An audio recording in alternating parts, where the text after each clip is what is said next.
చెలి మనసే శివధనుసైనది తొలి చూపుల వశమైనది వలపు స్వయంవరమైనప్పుడు గెలువనిది ఏది ఒక బాణము ఒక భార్య అన్నది శ్రీరాముని చిరయసమైనది శ్రీవారు వరమిస్తే సిరులన్నీ నావి తొలి చుక్కవు నీవే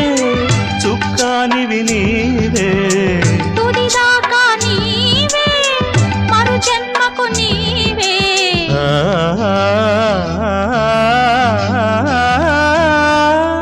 జానకి కలగనలేదు రాముని సతి కాగలనని ఏనాడు